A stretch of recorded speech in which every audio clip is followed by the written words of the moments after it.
Welcome to the Cedar Rapids Linn County Solid Waste Agency Fiscal Year 2025 Operations and Capital Budget Review. The budget process typically begins in the month of September each year and extends into November. Staff prepares the detail contained within the budget based on several factors, such as historical averages, market analysis, and projections. Upon staff's completion, the document is presented to the agency's Finance Committee for a more in-depth review of the budget. This review was done yesterday, November 20th, with action taken by the committee to recommend to the Board of Directors that the budget be placed on file for public review, with a public hearing to be held on Tuesday, December 19th, 2023 at 1:30 p.m. If the Board adopts the FY'25 budget on December 19th, notification of the budget will be sent to all member and associate members of the Solid Waste Agency. The agency's budget comprises of four components: operating and non-operating revenues, operating expenses, capital expenditures, and fund balances or cash reserves that are funds used to make current and future purchases without the use of external financing. These funds can be restricted or unrestricted. There are 7 cash reserve funds established by the agency: operations, closure post-closure, capital equipment replacement, capital improvements, Phase 5 landfill cell development, Site 1 redevelopment, and future development. This slide presents fees across Iowa for tipping and material recovery or transfer pricing in 2023. As you will see in the next slide, with the rate increases the agency is proposing for FY'25, we will still be in line with or below the pricing of other agencies across the state. The FY'25 proposed fees effective July 1st, 2024 are as follows. Landfill tip fee will increase by $3 per ton to $48 per ton. Special waste fees will increase by $3 per ton and vary by material. Yard waste tip fee will increase by $2 per ton to $30 per ton. Commercial finished compost will increase by $2 per ton to $30 per ton. Waste tires will increase from $3 per tire to $4 per tire off the rim and $5 per tire on the rim. Appliances remain $10 per unit. TVs and computer monitors remain $15 per unit. Commercial hazardous waste disposal rates will increase by 7%. Flat rates for cars, vans, SUVs, and trucks are unchanged. Items the agency will continue to accept from residents at no charge are as follows: scrap metal, household hazardous materials, commingled recyclables, fluorescent tubes, cardboard, used oil with a 20-gallon maximum per visit, batteries, textiles, books, small electronics, bikes, and medical sharps. Items and activities for no charge at the Cedar Rapids downtown facility are finished compost for Linn County residents. Quantities are unlimited as supply lasts. Glass delivered from the City of Cedar Rapids, City of Mount Vernon, and City of Fairfax from their residential curbside pickup programs, and no charge admission to use the Mount Trashmore trails and overlook. In FY'23, we implemented a community grant program that assists communities with diversion efforts. This program will be extended and funded at $100,000 in FY'25. Landfill tonnage is back in the normal range after several years of excess tonnage due to derecho. Compost tonnage remains steady. This chart of landfill tonnage over the past 5 years shows a spike in tonnage in FY'21 due to the derecho and a gradual decrease back to normal tonnage by FY'23. FY'25 tonnage is estimated at 206,900 tons. In FY'23, 198,730 tons were landfilled. The waste stream is broken down into 2 segments. Commercial and industrial wastes represented 74%, and residential wastes amount to 26% of the total.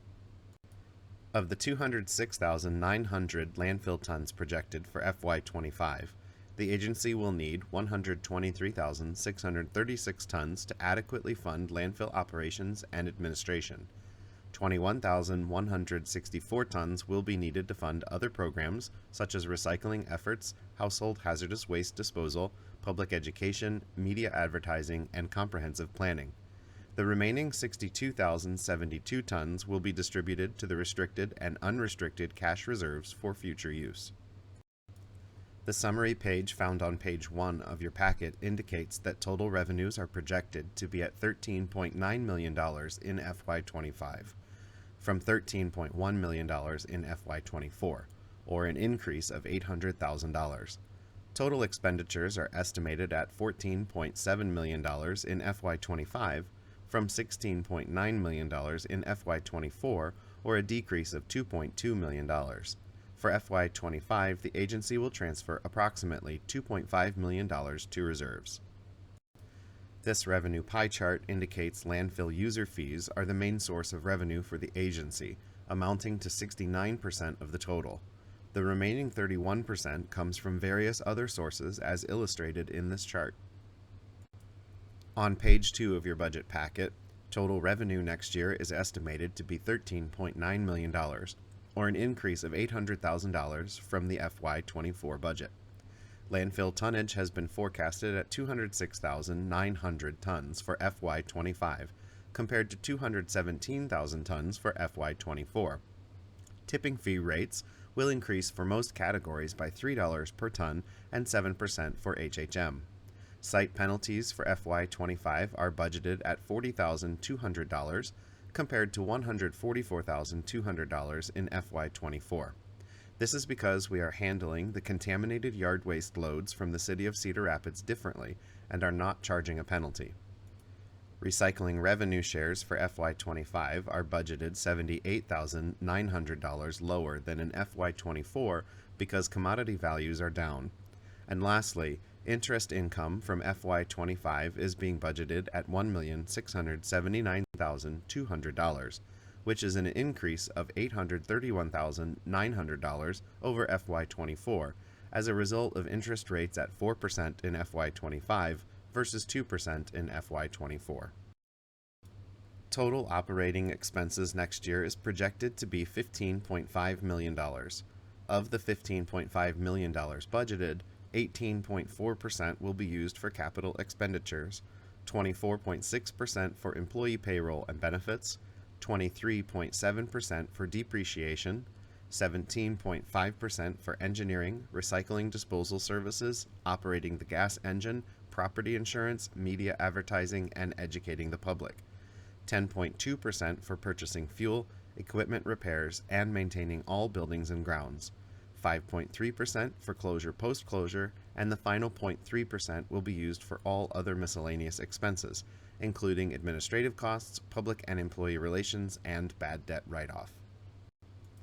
Total personnel services expenses for FY'25 is budgeted at $3,824,300, or a decrease of $298,500 from FY'24 budget of $4,122,800.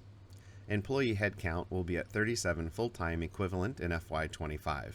Cost of living adjustments for all staff are budgeted at 3%, with additional step increases and merit increases for most office staff. Group insurance rates are decreasing by $449,700 as a result of a less expensive plan being offered. Actual workers' compensation rates are currently up due to a change in our experience mod and a loss of discount. Budgeting FY'25 at an increase of $33,900 over FY'24 budget to align more closely with current rates. The purchased services category for FY'25 will have a total budget of $2.7 million, an increase of $100,000 from the FY'24 budget of $2.6 million. The major factor in the increase is the contracted wood grinding services that falls in the other miscellaneous category. Total supplies and materials expenses budgeted for FY'25 is $1,575,900, an increase of $1,700 from the FY'24 budget of $1,574,200.